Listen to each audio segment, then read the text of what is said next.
This is the SML Podcast.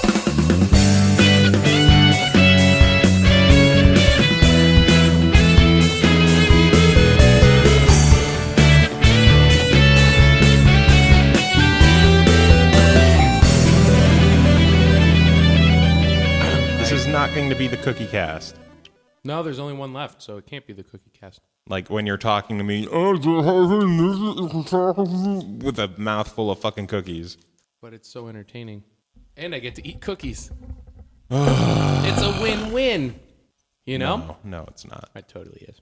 Are you done? Nope. What's up, everyone? This is Joe. But I'm just so And this is the SML Podcast, hold on. episode 59. Ah. Hi. You dickhead. We are expecting a guest calling in a few minutes, but until then, might as well We'll chat about some news. get the intros out. Well, news, you've been, once again, balls deep in Diablo. Yes, but this is for a different reason now. Because as of midnight last night, Reaper of Souls is live. Yay. It's fun. It's really cool. I haven't gotten too much of a chance to like really delve into it too much. But yeah, I mean, like the level design, you can tell they kind of approach certain things completely differently than vanilla, from two years ago, essentially. Uh-huh. But yeah, level design's really cool. Character design's really cool. A lot of the new items and loot drops are really cool. The Mystic's really cool. I think overall it's pretty cool.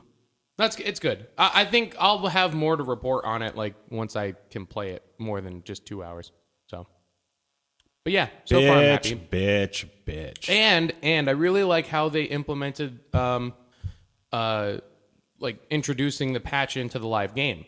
So essentially what it was is like, well, it wasn't a patch. Like they implemented all of the data and stuff like maybe like a week, 2 weeks ago, something like that. And so my game updated well over, probably about a week, maybe 2 weeks ago, something like that. And so as soon as it was midnight, our time, and Reaper of Souls went live, they essentially just sent out like a server message.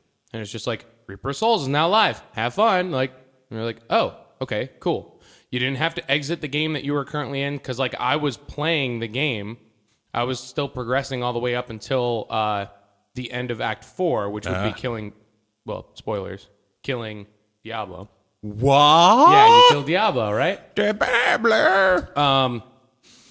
Because the end of that would start the next act, which would be the one from the expansion. I killed Diablo, and then it's literally like, do you want to start the next act? Yep. And then it just started right up. Like, I didn't have to exit the game that I was currently in, and I didn't have to do any patching because it was already taken care of in advance. Like, servers didn't fucking crash. Like, it was nice. It was really nice. I was very, very happy with it. Especially because I worked yesterday, and I got out really late, and I'm like, oh my God, if the servers are down, I'm going to be so upset and all that. Well, it is a 2-year-old game? Technically, yeah. But you remember how fucking terrible the launch was. So. Yeah, even still, I would hope that a 2-year-old game has its shit worked out server-wise.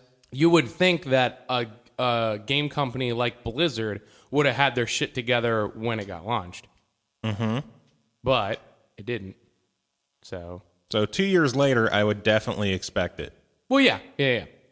But Speaking of DeBurbler, did you hear about any of the version 2.1 updates this summer? we're already at 2.03, so 2.1? Yes. Oh, ladder. Uh-huh. Yep, they're adding the ladder back in, which that's going to be cool. And there's going to be like... seasons. Yeah, because essentially what they're going to... tiered rifts. Mm-hmm. And I'm assuming you know what this shit means, but I'm just reading. But yeah, so seasons, essentially how it works is, and they kind of did the same thing with D2 after the expansion and stuff like that. What they ended up doing was like each season for the ladder, like they would add some more items into the game.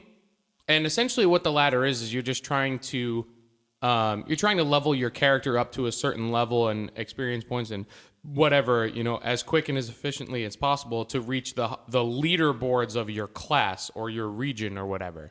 So it's essentially kind of like it adds a little bit of a competitiveness to it. which is really kind of nice, but it still doesn't take away from, like, you're still playing the game the same way. So you still get to quest, you still get to, do all that kind of stuff. So it adds like this subtle bit of competition, which is kind of nice. Like, you don't have to get into it, but it's cool that it's there now. But yeah, so essentially each season. Oh, hey, Who that be? let's see here. Hello. Hey, Chris. Hello. Hola. How are you? Good. How's it going? Sorry I'm late. It's That's okay. I was just talking about the new Diablo expansion.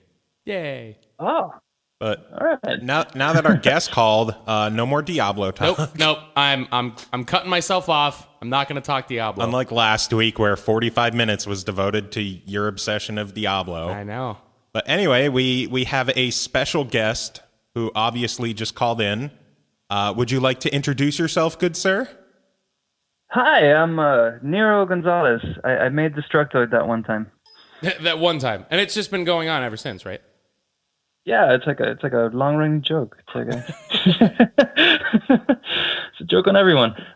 Yeah, I made a video game blog, and it became my job. And So it became a I got away corgi with it. website. It became a website about corgis, mostly corgis. something like that.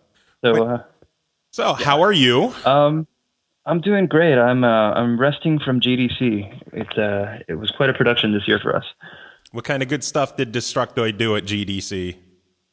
Well, this year we decided, well, first of all, I stepped down from CEO. I put Hamza Aziz in charge. He has been with the company forever, and now he's kind of running the show. Oh, wow. Which gave, yeah, pretty good stuff. So I'm still founder, and I had all this free time, and I decided that we would throw the biggest party we've ever had in the history of the company at GDC, and that's what we did. We came up with this robot themed concept and invited a bunch of DJs and all of our friends to help out, and it was madness. It was insane. There's photos of it on our website, and we want to bring it to PAX East, where that's what I'm currently working on. Damn. I want to go to PAX. I had to sell my tickets. I'm really upset. Wah. Oh no. Yeah. I'm just gonna wah for a little bit. Wah. Wah. I couldn't get tickets in the first place, but Oh my goodness. I wish you guys would have came. I bought a CO2 cannon and we sprayed the crowd with it, and then we handed out we handed out laser guns, and people were shooting back at the girl dressed in the robot helmet. It was great. It was a really oh good my time. lord. I need to find these pictures. If there was ever a time in my life that I wish I worked for Destructoid, Now would be the time. and I'm just like flown to all these special events that go on. Good times. Yeah. Damn. I'm so proud of myself for expensing a CO2 cannon as a business expense. Yeah, we totally needed this. This is a necessity. I'm just at the like.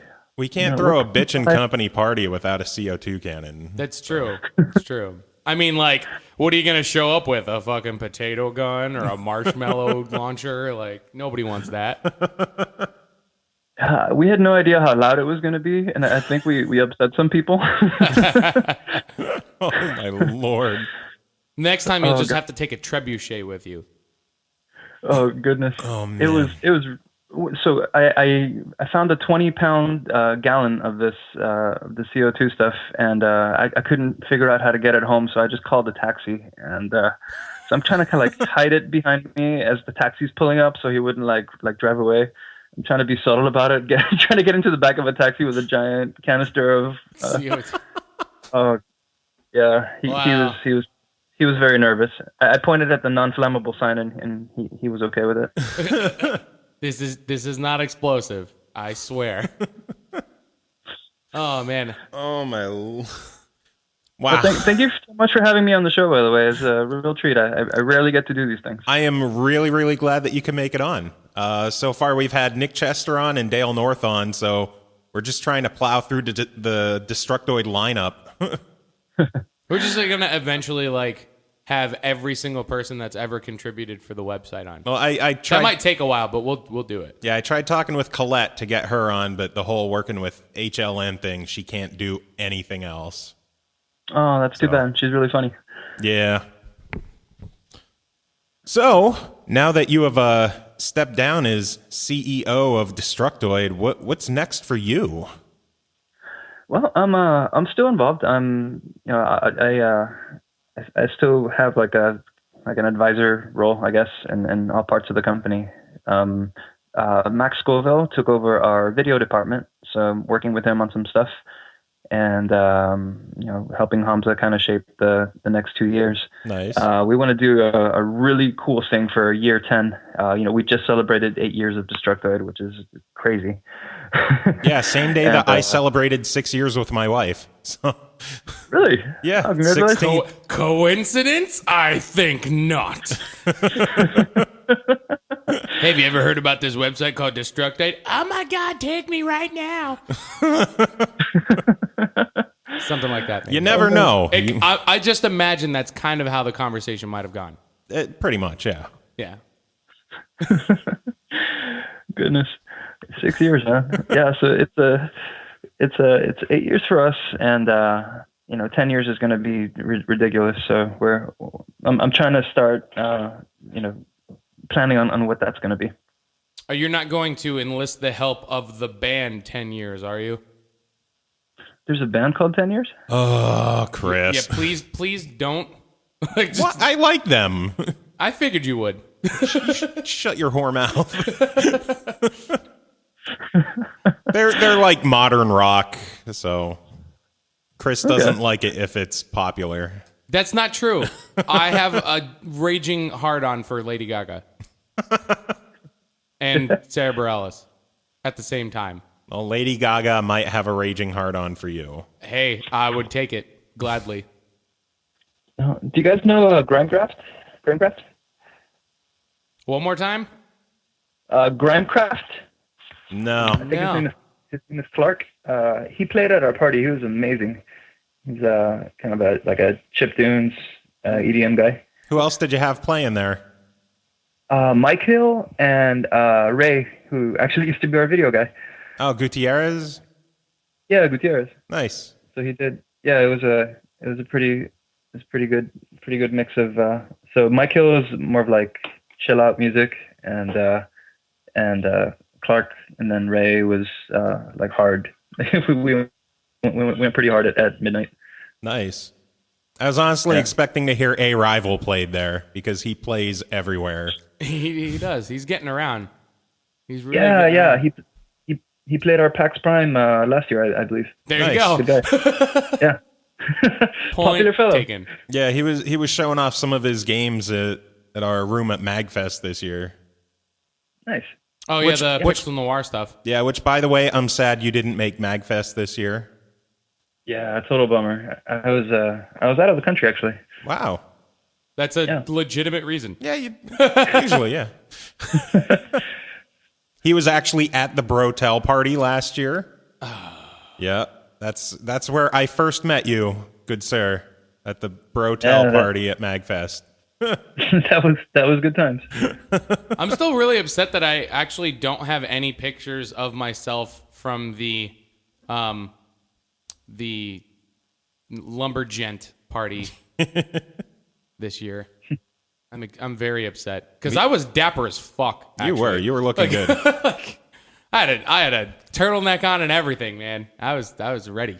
I thought I was looking pretty good for once. You were. I'm actually really upset that Pappy didn't get any pictures of himself with all those goddamn suits he was wearing the I entire know. weekend. He had suits on like every day of MagFest. Yeah. Every day. That's so much work. Yeah, he was dead set on being the host of the party room this year.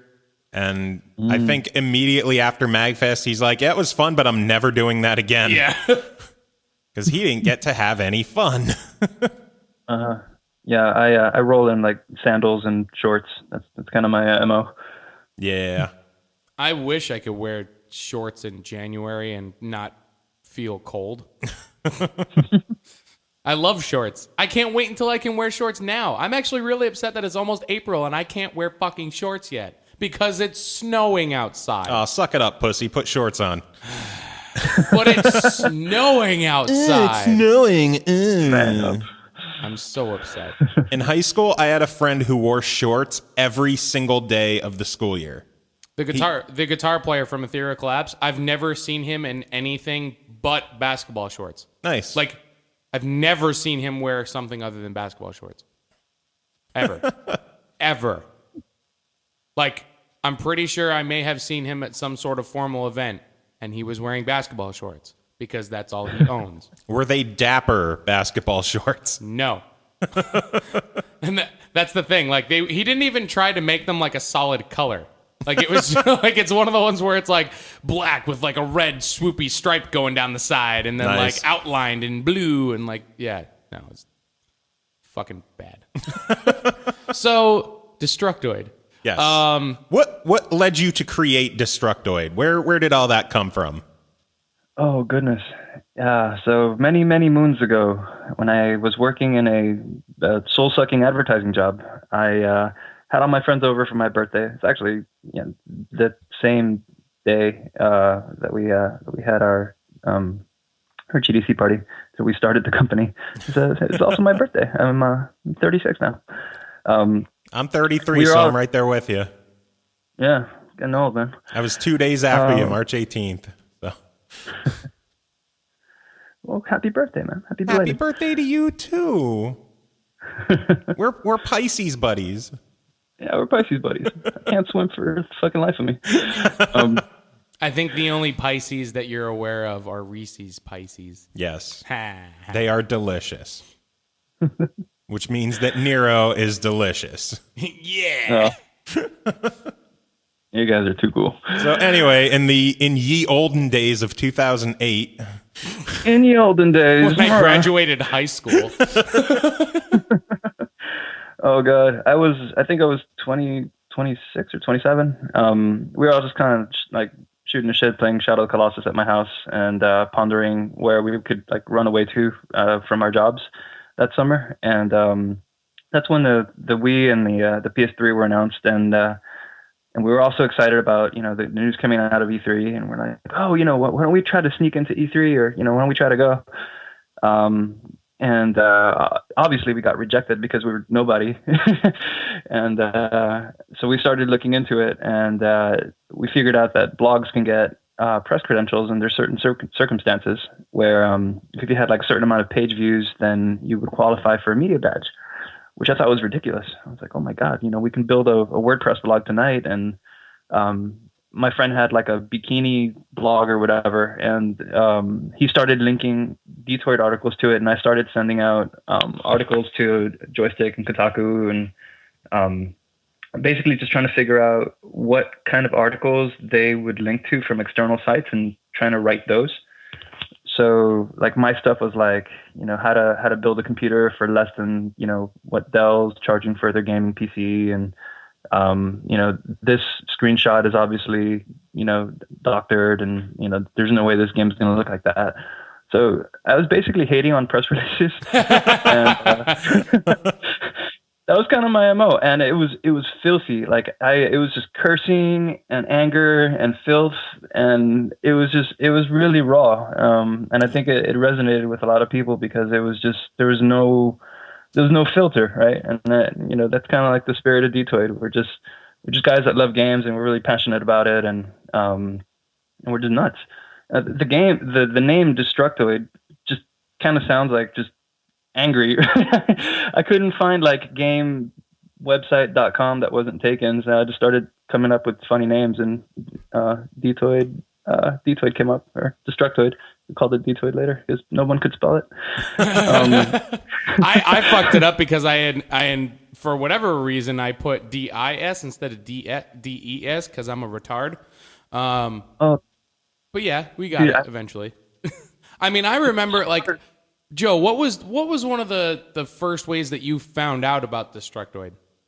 Because I remember exactly how I found out about Destructoid. God, how did I find out? I think I first found out about the site when Dale started writing for you guys as just like the music guy in the days before he became Mr. Editor-in-Chief. Yeah. Well, that's way back. Yeah, he said he was going to write some articles there about the game remixing scene and maybe game music albums. And I started reading. This is back in the days where instead of people getting pissed off at anything Jim Sterling wrote, everyone got pissed off at stuff that Robert Summer wrote. Yeah, that was like 2007, huh? Yeah. So I get my press credentials, and I'm really, really excited about working on the site. I loved getting up early in the morning and responding to comments, and like I was like sneaking around work trying to get articles done. And at the end of the night, I would come home and write more articles, and my girlfriend at the time wanted to choke me. So I was obsessed. I was crazy. I did nothing but like want to just work on Detoid, and in working in advertising, I thought, this could potentially become a business.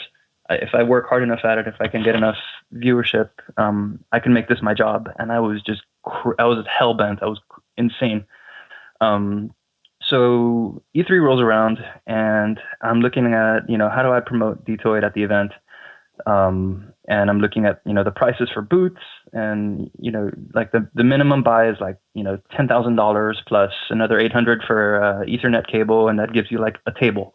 So you get a table and a chair. It doesn't even include a booth. I'm like, there's no way I can do this. And like I had just upgraded my PC to play like, Half-Life 2 Lost Coast or something. And I was like, okay, well, I'm gonna pull my second video card out and put it back in the box, and I'm gonna print out a flyer to give this video card out, and I'm gonna make a costume that looks like my logo so that I can pass out the flyer, and that way people notice me. So that's how the helmet came about. Nice. Yeah, and I'm looking around my house like, how am I gonna make a robot helmet? And I noticed that my air conditioner grill kind of looks like the mouth. So I went to Home Depot and I bolted together a helmet, and I used like light reflectors for the eyes, and the ears are made out of measuring cups from my kitchen, and that was the original helmet. Nice. And for the purpose of passing out a flyer to give out my video card so people would come check out my blog. So. And then what happened at E3 was legendary. It was, the head of the ESA was giving a speech, and, I thought, this is my first gaming convention, and I knew that people cosplay at gaming conventions. I didn't think I was going to be that weird, to walk around in a robot helmet. But I didn't realize that media doesn't do that. And so half of the media got really, really offended, and were like, oh, look at what bloggers are like, blah, blah, blah. And then the other half of the media was like, this is the funniest thing ever. So we were like, it's like, game politics wrote us up, and it was like the most polarizing, like, there was like factions of like, is gaming journalism too serious or are we not? So we kind of became like the poster child of that. And then the head of the ESA at the time, Lowenstein, I think his name was, he thought I was like some sort of like comedian puppet or something, and he ran across the convention center to like get away from me. Oh my God. Yeah, I was like, hey, I just wanted to talk, and he was sprinting. So getting chased through E3 by a man in a robot helmet. Oh my God. And yeah, so my buddy has this on film, and we're just making fun of this, and then, for some reason we put up like a Naruto trailer, and like YouTube bans my account, and I lost all this footage. Wow. Yeah, super sucks. So we lost all our early video stuff. But anyway, so, antics like that, like, Suma getting fired from Joystick and me picking up the next day so he can like, tell off like his boss for, taking it too seriously. I just kind of like chased controversy a little bit because I knew that like that rougher, like, like no filter type of journalism was what was, I think, was missing, or at least it seemed like more fun to me to read. And that's kind of like the spirit of Detoid. And, I just started hiring, my friends from the most dedicated readers from the forums, and people that I thought had a unique voice, Dale obviously being one of them, Hamza, Suma at the time, Sterling obviously is, now world famous and moved on to bigger and better things. I will say, I miss Jim Sterling reviews on Destructoid. Yeah, we all miss him. These are all. I feel like I've like fathered like many children. These are all my kids. They're all over the place. Colette's at that. What is she doing now? I thought she was at CNN, or I was think at. it's part of it's HLN, which I think is owned by CNN. I think it's all the same, but CNN, HLN, whatever. Yeah, Nick is at Harmonix. Yeah. Anthony Boach is now at Gearbox with his sister, and and that's the thing. That's actually how I found out about Destructoid, was the "Hey Ash, what you playing?" videos. Because like a buddy of mine was just like, "Yo, I found this. You got to watch this. It's hysterical." Blah blah blah. And like ever since then, I was hooked. And that was honestly like what brought me to the site, because I was just like, "Oh, that's where the videos are hosted." So I would watch a couple videos. And then I'd go through them like, oh, I'm going to read some other shit on the website and just see what it's all about. And then just get lost for a couple hours. Yeah. Like, good. Yeah, I love the community part of the site where anybody can just, sign up and, start a blog and, get their work on the homepage. That to me is like my favorite feature of the whole site. And, we want to do more of that. And I don't know, it's still, I wake up every day and read the site. It's still a lot of fun for me. 8 years later, here I am. And then I moved across the country, and I started the site in Miami, and I was spending so much money flying back and forth, and I just like, let me just go for it. So I booked a one-way ticket to San Francisco, and now we have a video team and everything else. Damn. It's been a pretty crazy ride for me. Yeah, lived out of a hotel for 3 weeks. I was like, it's been scary sometimes, but I just wanted to. I don't know, like, you look back on your life and it's like, did I go for it? And then I can honestly say that I went balls to the wall on this idea. Yeah, like, you pretty much did. Giving away a video card at E3. Yeah. That's pretty balls to the wall. And there's so many, and a lot of the editors will share stories like that. There's a guy, guys that started out as, like mattress salesmen, and, sneaking around on their 3G phones, posting articles for us. And, then they, become our features editor and they move out here. Everyone has a really crazy story. And, I think it'd be fun to get everybody together and, tell that. Like, like John Carnage, for example, I met him randomly at a video game convention in Miami, and, he was practically homeless. So I said, hey, come live in my garage. It's full of spiders. He's like, okay. And he starts doing a show for us on Justin TV. And, 100 million views later, he's now the content director at Twitch. And, now we have a whole streaming department for some reason. Wow. Stuff like that is just nuts. I hope one day I could have a crazy story like that. But so far, my story is, I was going to write about Rock Band for Dale, but that never happened. So I wrote for the Gaming Vault until the owner of that went psycho. And then I was one of 4 people to help create safecontinue.com that gets like 12 visitors a month. something like that, yeah. So I guess my story is still in process. It's still in progress.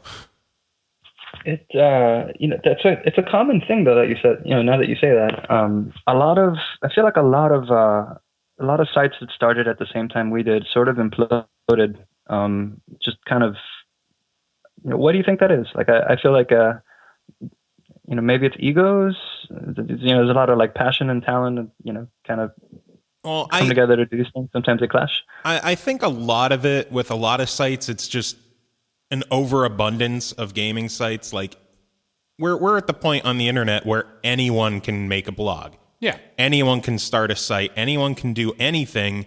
And there's just so many sites and so many blogs that it's hard to know who's worth reading and who isn't. Yeah, absolutely.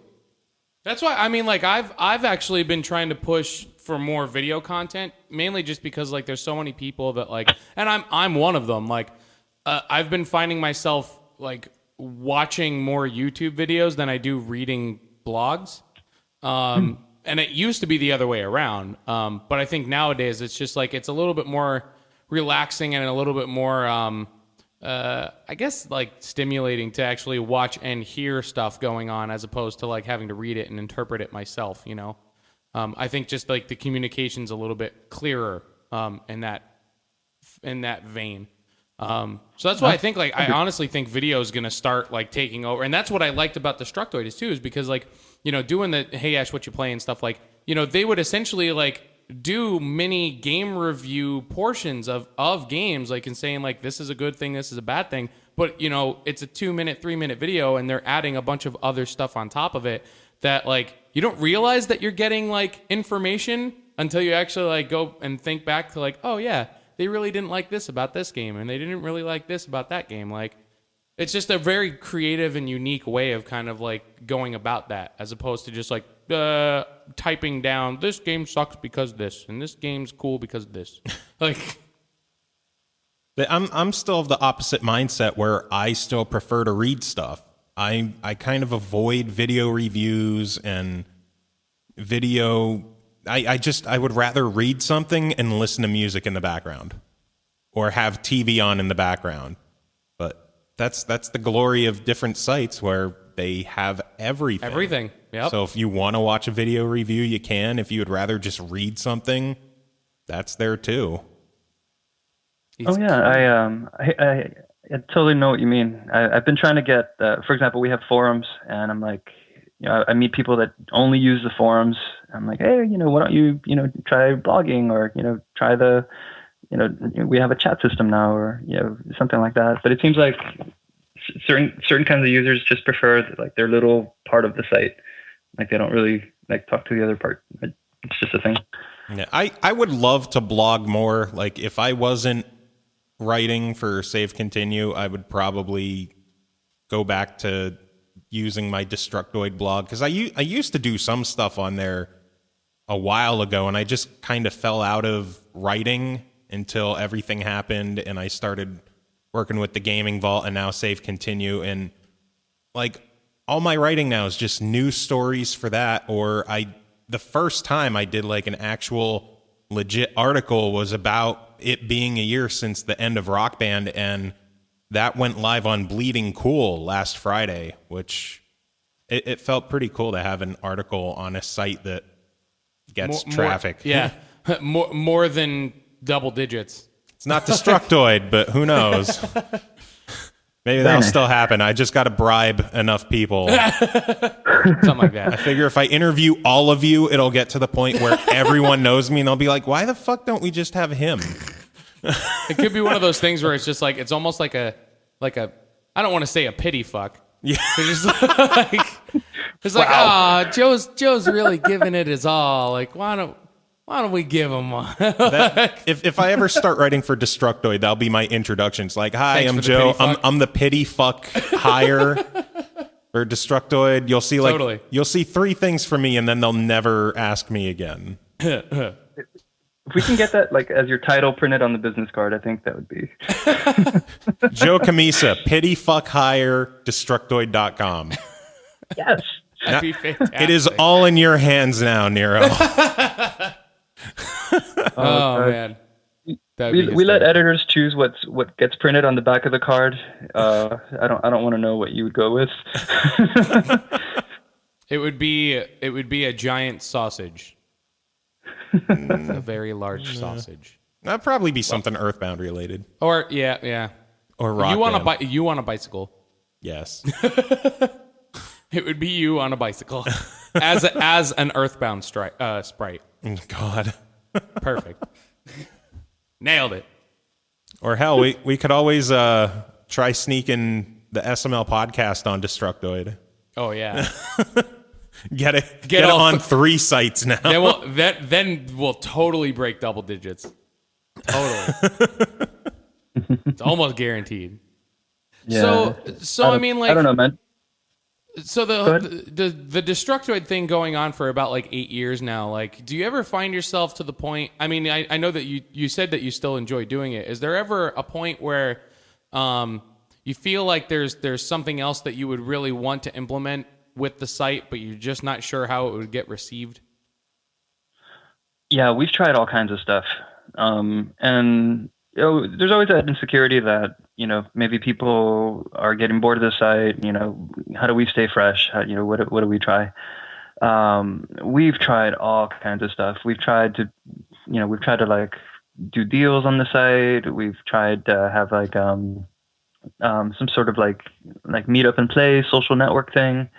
There's a bunch of things that we've built out all the way, and spent so many hours just like doing a bunch of custom code, and it ends up sucking, and you just cut your losses and you try something else.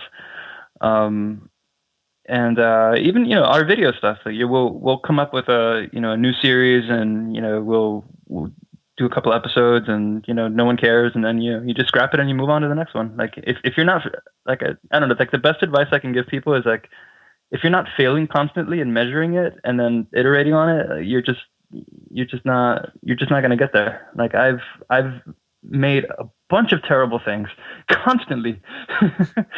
And but I use Google Analytics, and I keep an eye on the numbers, and if it doesn't work, we just we kill it and move on to the next one. Yeah, we have made 58 terrible things so far. Yeah, they're all terrible. There's one that might have finally broke like 100 views. I don't know. I'm not sure. The Lonely Rolling Stars episode was pretty good. The Lonely Rolling Stars episode is the one that is by far the most popular of our archive. Yeah, followed by our 4-hour-long MagFest episode. Yeah, because we just really like MagFest. Like, we really do. Yeah, podcasting is tough. We've been kicked off of iTunes, I think, for a couple of times for being too adult or something. I don't know what it was. Really? Wow, because we're on. We just got on iTunes not so long ago, and we're pretty awful at times. We're relatively clean this week with you on. It's weird. Yeah, I mean, like fuck shit piss cunt, but whatever. Something like that. God. Yeah, I don't. Yeah, podcasting to me is a mystery. I don't know how it works. It seems like a black box. Yeah, we don't really get it either, but we're having fun doing it. Yeah, like we're pretty much doing it to humor ourselves and our friends, and yeah, good enough. And then if someone else listens to it here and there, it's just like, hey, that's a thing. I guess that's cool. Yeah. I used to be. I mean, I've always been told that I have a face for radio, so I'm just this is something that is my calling. I have a body for radio. Hell yeah, you do. No. It's the best kind of body. Yeah. No, I mean, like I've always considered myself to be an entertainer, and I think in one of these regards, that's just what I like to do. This is entertaining. Yeah. For the people that listen. It keeps us off the corner. You know what? Times are tough. I think I need to get back to the corner. Money's tight, bro. Early days of Struck Code, I had a kind of like an insecurity about that, because I'm kind of like a very behind the scenes type of a person. Mm-hmm. I'm not the life of the party kind of guy. And I noticed that on the popular sites, they had these huge personalities.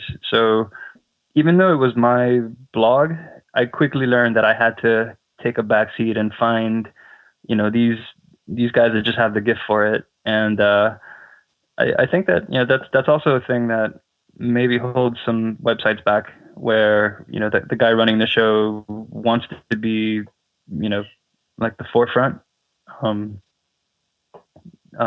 So that's how it kind of like fizzled out into like obscurity on the site.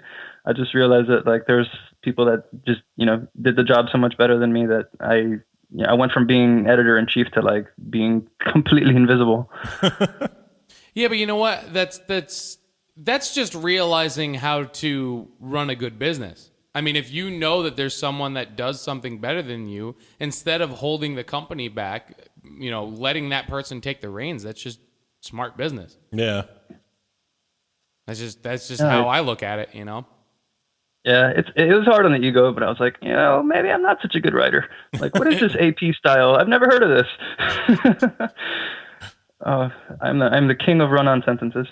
And I never once wrote a video game review. I think I posted over 2,000 articles on the site, and I just never had a passion for reviewing games or knew how to do it well. And that's how I met Anthony Birch. He was just so outspoken and so articulate. And so I said, this guy has to be our features editor, and that was history. And look at him now. Yeah, Anthony Birch is probably no offense to anyone else on the website, but Anthony Birch is my favorite.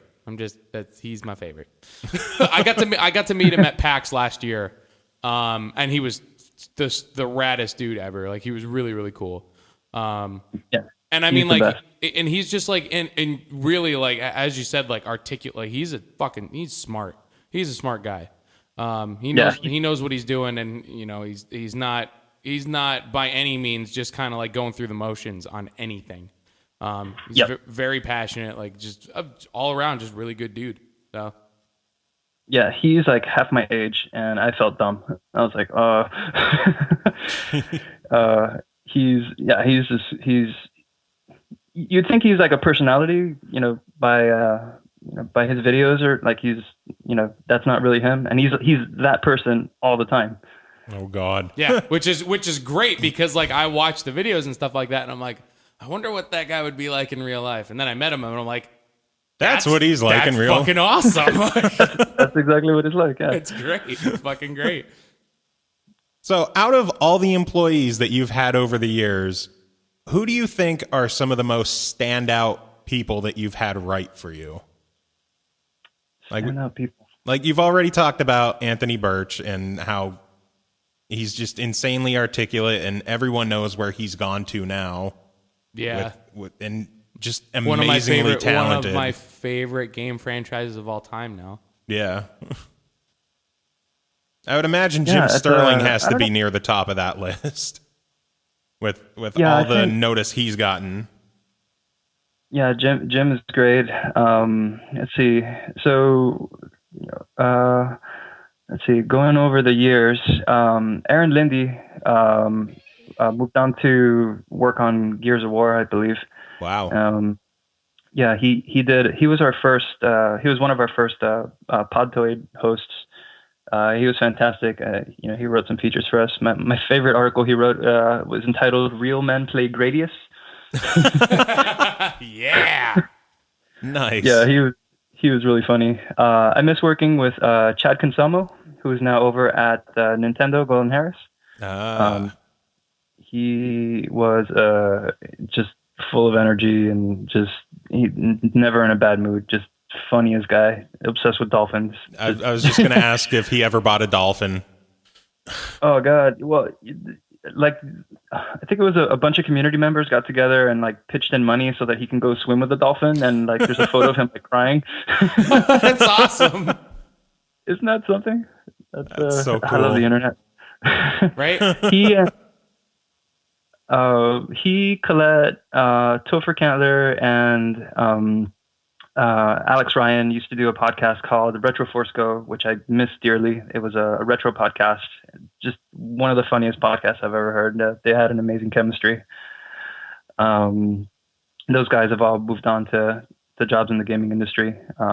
Alex is doing PR now. Let's see. I talked about John Carnage now being over at Twitch. He was legendary for our Justin TV channel back in the day. Ray Gutierrez, who did our video, he's now over at PlayStation. Amazing talent. We talked about Dale, who's now our editor-in-chief. Started out as a music editor, and now he basically runs the show. So how does it feel for you as someone that has made this company, as essentially like seeing all of these people and using it as a launching pad to really just kind of like excel to like crazy fucking heights?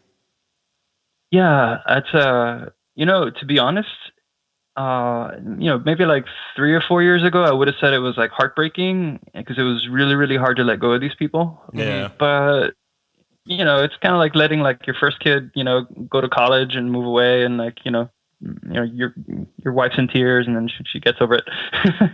Once that spare bedroom becomes her new knitting lounge or something. Yeah. Pretty much. Yoga room. Yep. It would kill me, man. It would kill me. But then, with experience, you soon learn that those you still get to keep those friendships, and now you have friends at higher places, and they continue to help you, and it just feels good. So I used to think of Detoid as like almost like a kind of like a college for some of these people that wanted to break into the gaming industry.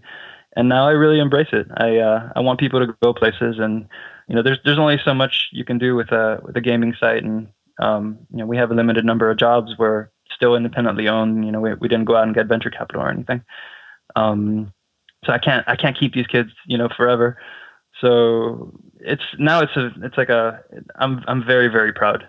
And I even cut a video not too long ago where it's if you search for Destructoid, where are they now?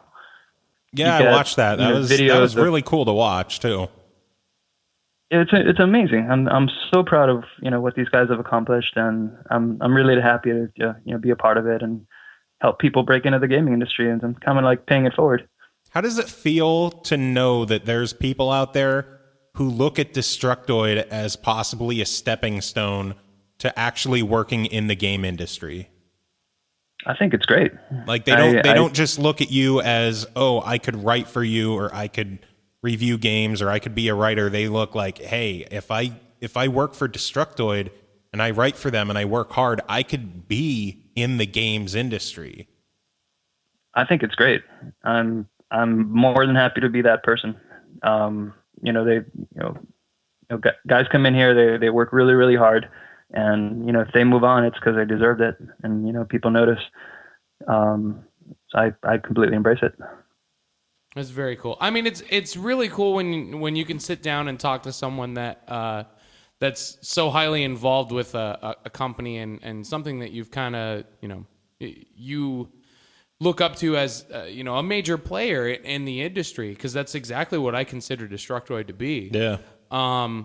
And when you actually sit down to talk to the brainchild behind it, and they've got like a good head on their shoulders, and they're just a really like a good dude to talk to, like it makes you feel that much higher about that company and that. It's that like he's a real person or something. Well, yeah, but you know what I mean, though. Like it's because it's the same thing even with musicians. Like I've met musicians that I really looked up to, and if they're a total dick, like it kind of like ruins the rest of their material for me. Yeah. You know what I mean?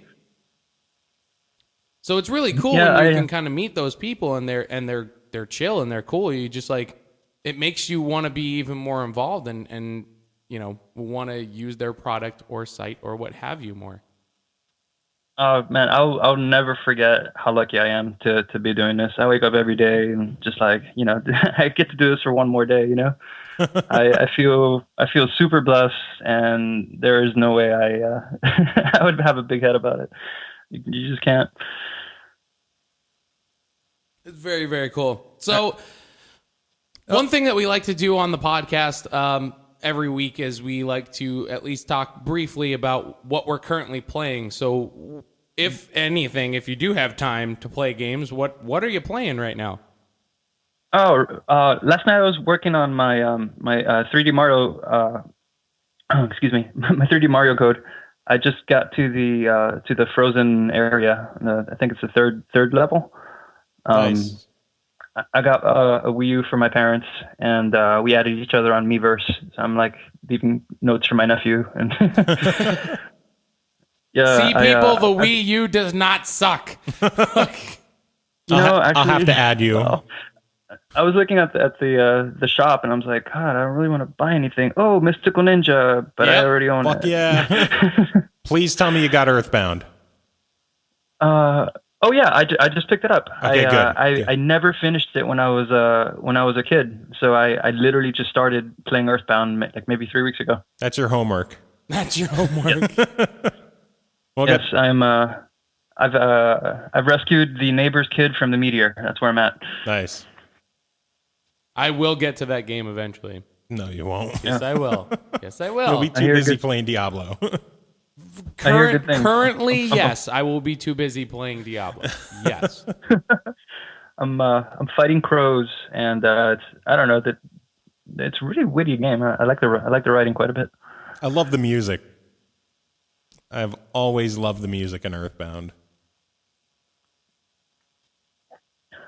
So what else is in your current game lineup? Let's see. So we just got an Xbox One and the PS4. We've been playing a lot of Titanfall in the office. Nice. That's kind of like the go-to game right now. Let's see. We just got Infamous Second Son. And I think next week, what do we have? I don't know. So I kind of alternate. Like I'm like so my favorite system of all time is Super Nintendo. So I Good on a call. weekend, on a Sunday, I'll usually just pick up an old game and plow through that, or I'll replay like Ninja Gaiden on the Nintendo or something. Yes. Nice. Yes. That's what I like to hear. Yeah. Favorite game of all time is Mega Man 2. Nice. That's the only Mega Man game I've played. Yeah, for February, we were doing the whole 4 for February thing, play 4 games you never played, and he never played a Mega Man game before, so I made him play Mega Man 2, and Yeah, that's the one. It was good. we I finally enjoyed it, drug yeah. him into the Mega Man universe. It was fun. Yeah. To me, that's like the near perfect game. That's it. I love that game. That is so good. Soundtrack, everything. I'm like singing it in the shower. Big Castlevania fan. I'll play through the Super Castlevania. I love Super Metroid, one of my favorite games. Fuck yeah. That just had a Yeah. birthday recently, didn't it? Super Metroid? Yeah. I have no idea. Yeah, it was like Yeah, it was it 30 years? 20 years? I forget, but I know it was like within like the past week or 2 weeks. Might have been 20. I don't think it's 30. Who keeps I don't Skyping know. you? Someone keeps messaging me on Skype. I don't know. God damn. It's probably, honestly, are you ready for this? It's probably my Diablo crew. It's- Just be like, shut the fuck up. I'm doing a podcast. yeah. Yeah. It is. It's my Diablo crew. God damn it. I'm sorry, dude. Fucking Diablo. Sorry. I'm a fanboy. What can I say? I We love can't Diablo. have nice things, Chris. That's why we can't have nice things. I can't help it. I can't help it. Blur. So if Nero listens to this episode, he'll be talking, and it's just, yeah, I like Castlevania, and I like.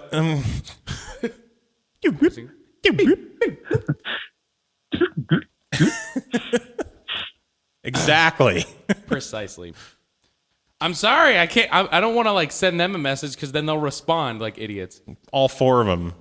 There's like Okay, 4 or 5. sorry, of them in there. sorry. Like shut up. Shut up. Yeah. So anyway, you like retro games?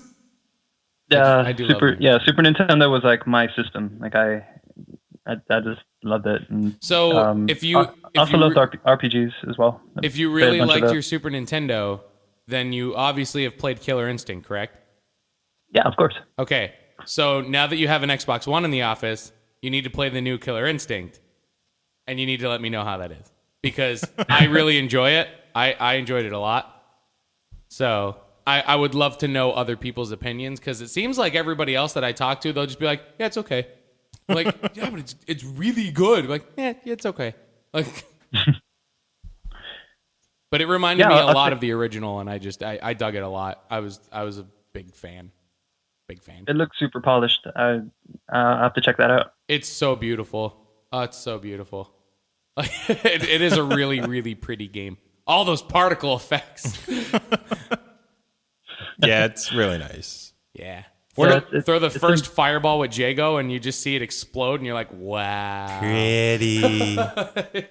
So you said you've been playing Titanfall. What are your thoughts on that? Since we've been talking about that on the show for the past couple weeks. I'm really impressed with the amount of content they put into it. I think getting so many maps, right out of the gate was pretty cool. Really polished game. I think that I don't know if it's going to have mainstay though. That's kind of what we're kind of talking about in the office is whether or not this is going to be a thing. But it's shipping consoles. Everyone wants to get a Xbox One to play Titanfall. So I think that was pretty smart on there. Yeah. Although there is, I know I read, I don't know if it was yesterday or the day before, but I saw that Amazon is doing like an Xbox One with Forza for like $400 or something. Or 3 Yeah, it's gone. Oh, they're already gone. No, I know a lot of places. Someone was doing the Titanfall bundle for $450, and a lot of other places are starting to match that. So that'll probably help move a couple more systems. Yeah. So the feedback on Titanfall that I get from the editors, it's just really quirky. Like some people don't like the rate that the weapons load.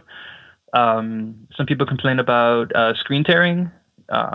So it's maybe I don't know. I think they did a fantastic job out of the gates. Yeah, And, I've heard a couple people mention screen tearing. I don't know if I'm just not noticing it or if I'm not getting it. But I haven't really had any issues with screen tearing, or at least anything I'm noticing. we have a. You also might be really engulfed into the game. True. Yeah, maybe it's the type of TV we have or something. But Maybe. there was that, and then a lot of people are debating. Some people like the campaign, some people don't. Some people are like, what is the significance of the story where guy on robot hates other guy on robot? Like, who cares? Shoot robot, kill guy in robot. I think including the quote-unquote campaign in Titanfall was just a way to say that they had a campaign in the game, because it's still just 6-on-6 multiplayer games. So kind of like Battlefield, maybe?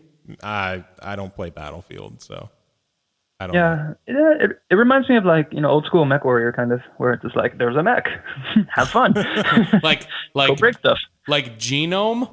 We're going here to do stuff. Go do it. And then it's just a normal versus multiplayer match, and then it ends, and it's like, oh, we either captured that, or, well, we didn't get it, but next time. And that's the story of Titanfall. So kind of like the campaign of Advance Wars. I would imagine that there's a lot more story to Advance Wars. Nope, not really.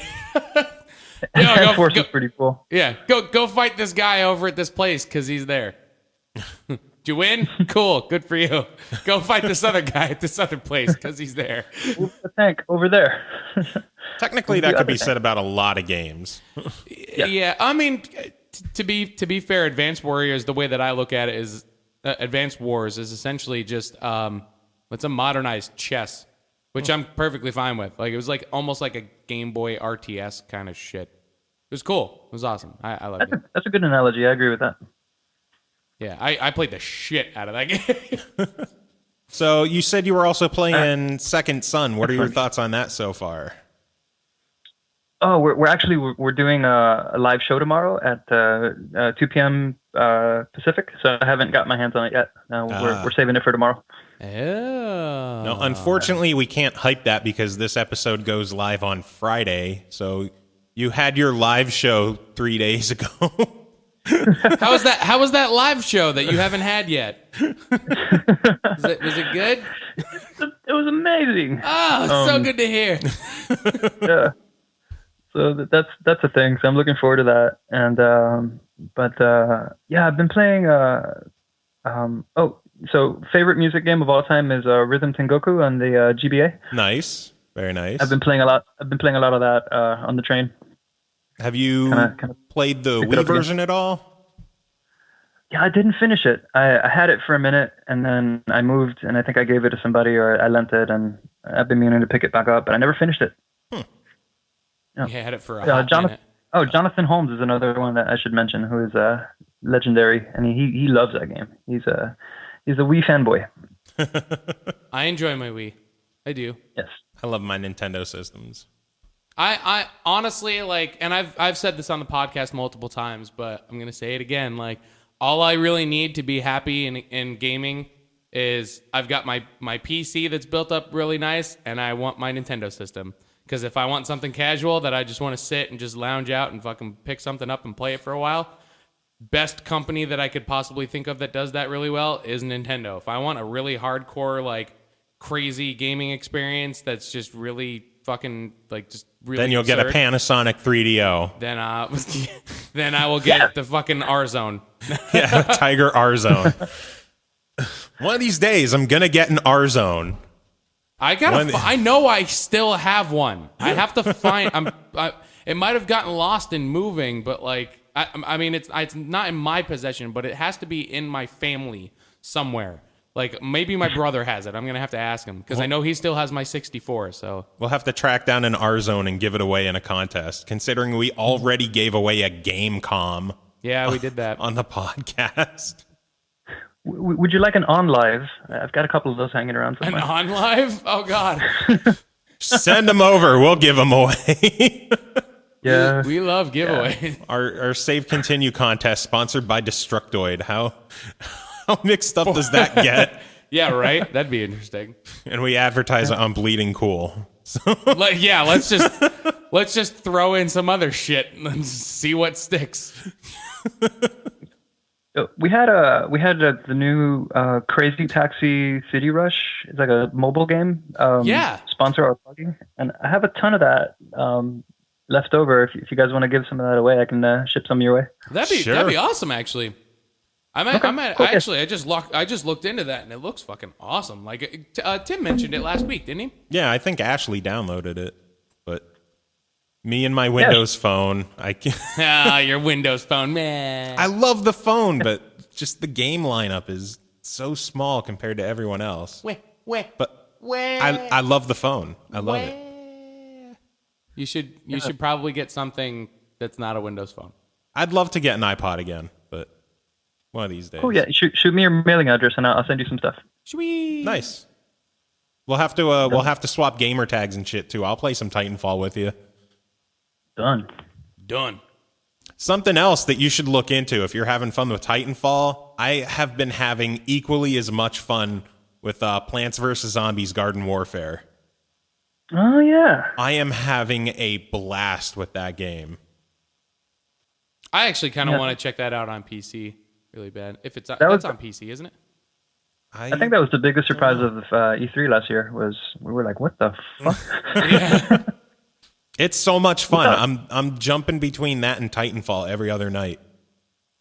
Yeah, the rumors were coming out, and we thought it was an elaborate practical joke. Like even as the trailer was playing in the convention center, we're like, this is not a real game. Have you seen some of the because I just started working at Hot Topic, and we actually carry some of the Garden Warfare shirts, and one of them is like, what was it? It was Petal of Honor, and it has the flower on the front of it, and then the other one was like.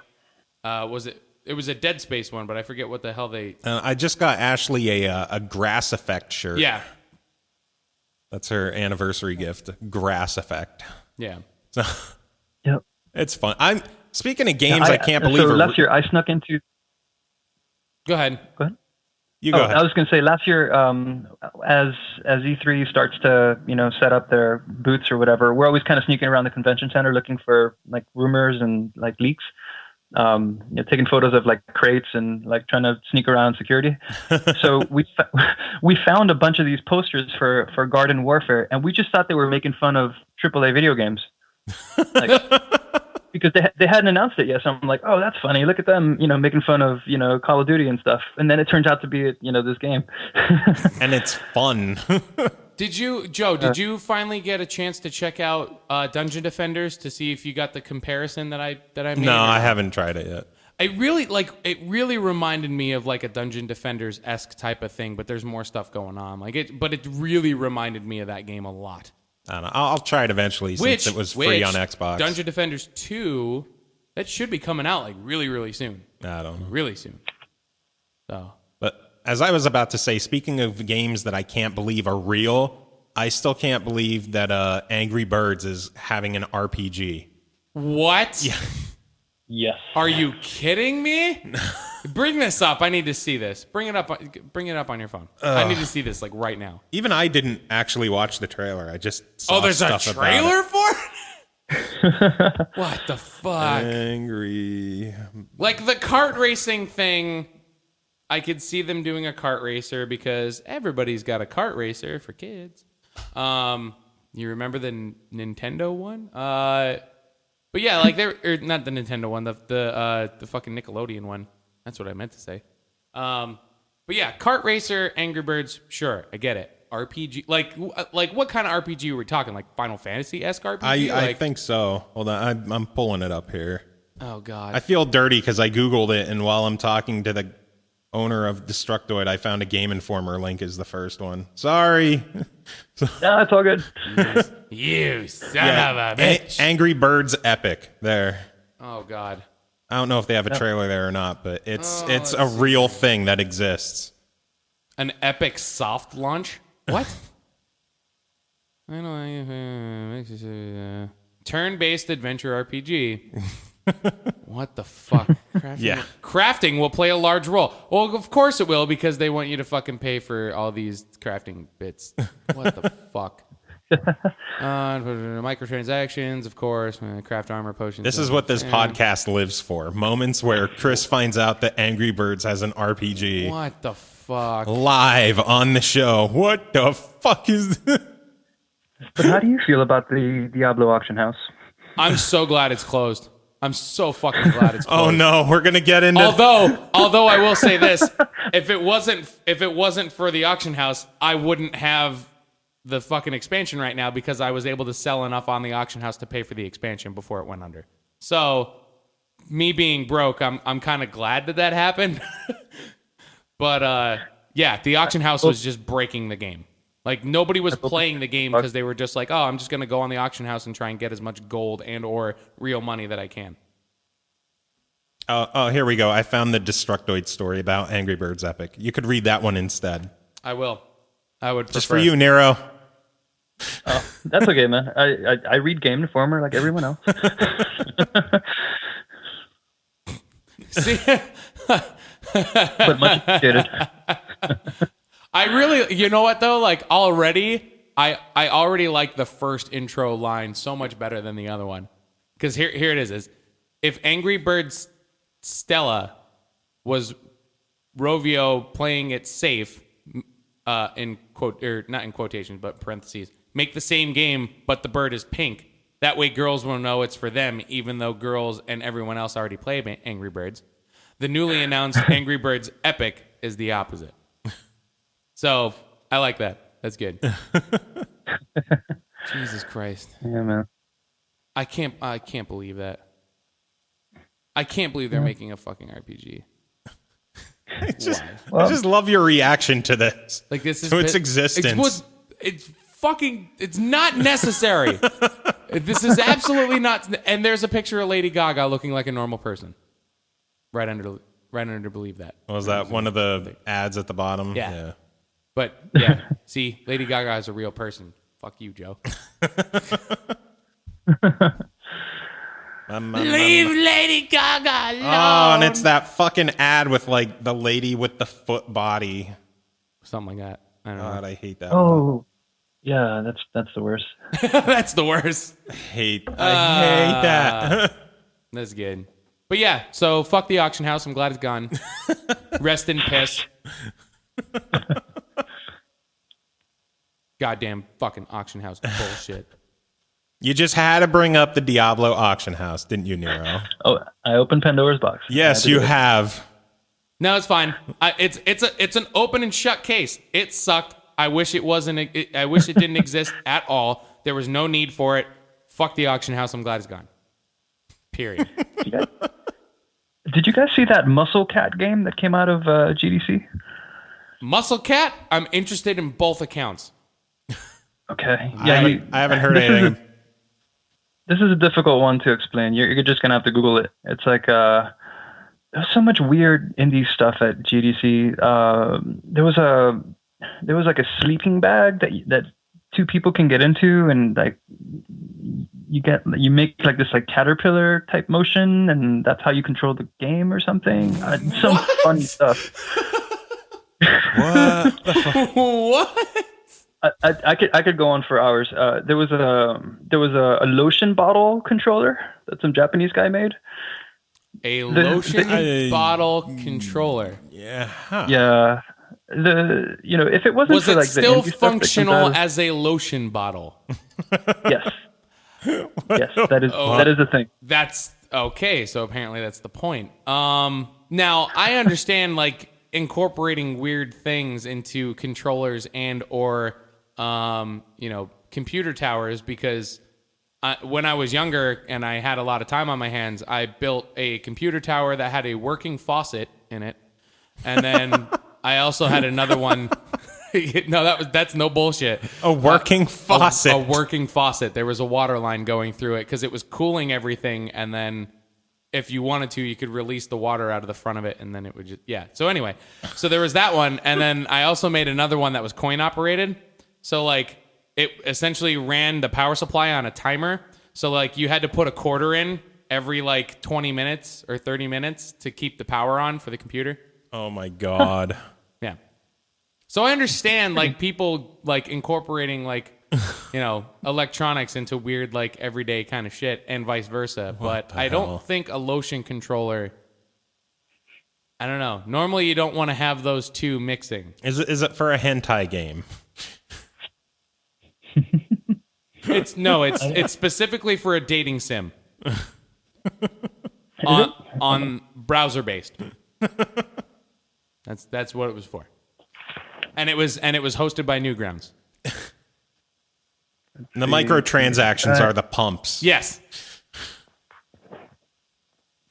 Oh God. Well, I think this show has devolved as far as it can go right now. Yep. So we can. I think the lotion controller is a good ending point. Really. Indeed. I definitely want to thank you again for coming on to the show. It has been a blast talking with you. My pleasure, guys. I know we talked that we usually have music at the end of the episode, and you had a request. Did you want to announce who that was? Yeah, I wanted to plug this guy I actually met at MagFest. He goes by name of Absurdist, and really into his stuff. It's I don't know, just cool. Check it out. He's on SoundCloud, and you can buy his stuff on Beatport, I think. Yeah, and I grabbed the album you linked me to was Sugar Blossom and the Space Cadets, which is a great album title just to begin with. Yep. That was on Bandcamp, so you could get them on there. We'll have the info in the description for wherever you're hearing or watching this.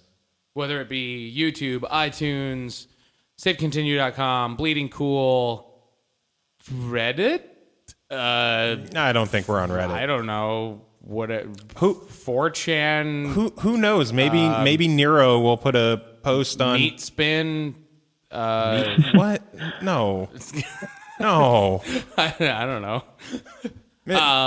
Don't forget to send your emails into it's SML podcast at the SML podcast. The SML podcast at gmail.com. Why would you say Meat Spin? Just go to it. No. Or Lemon Party. No. Or Kids in a Sandbox. Or now I don't know what Kids in a Sandbox is. You don't want to know what that one is. That one's like the worst. It's so bad. Don't go to that one. Forget I said that one. I'm going to that one right now. That one's kind of hard to find, but if you find it, you'll want to unfind it.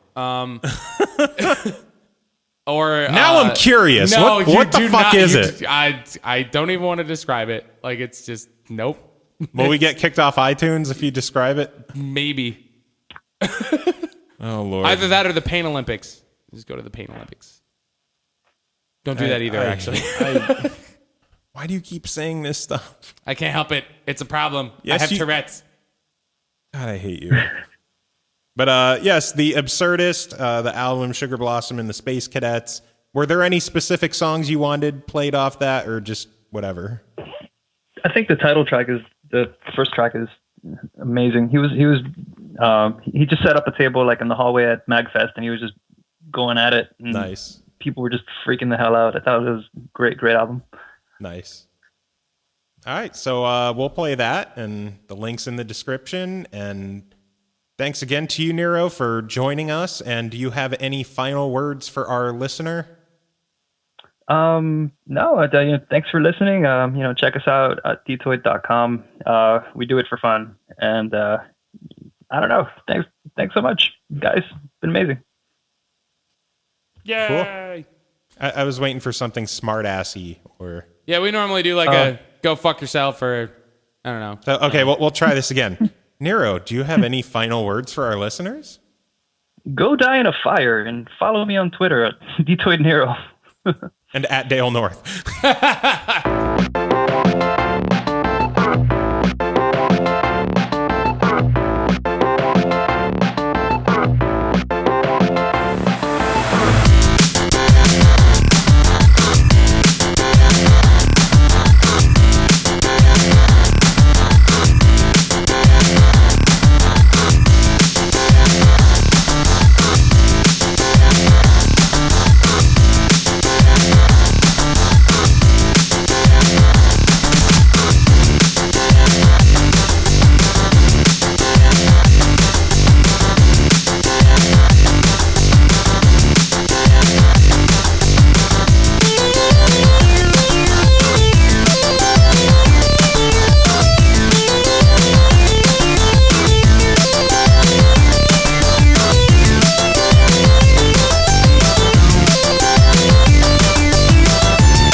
Bonus.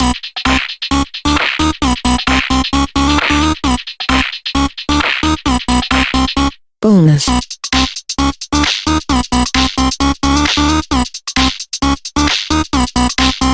Bonus.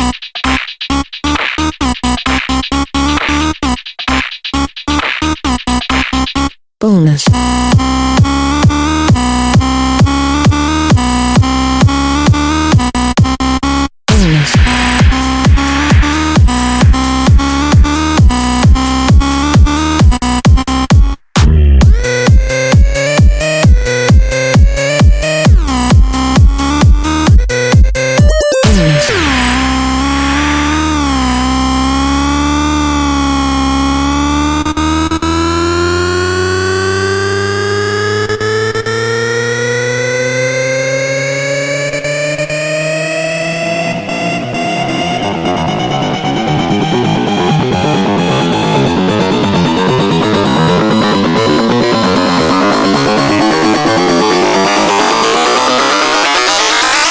Absurdist.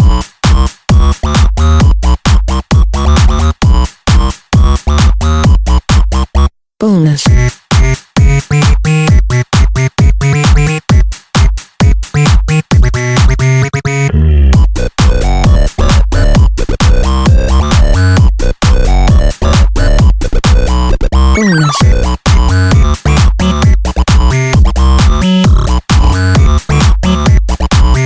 Bonus.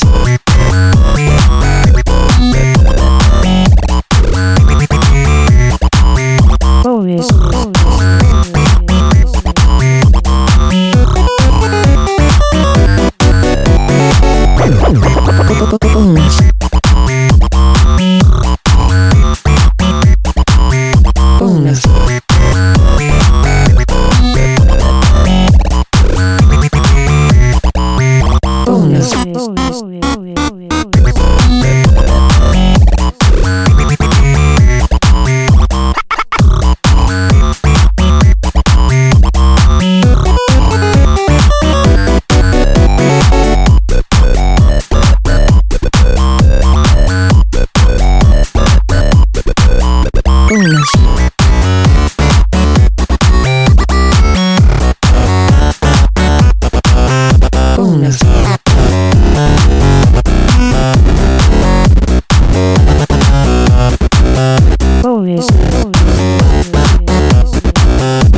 Bonus.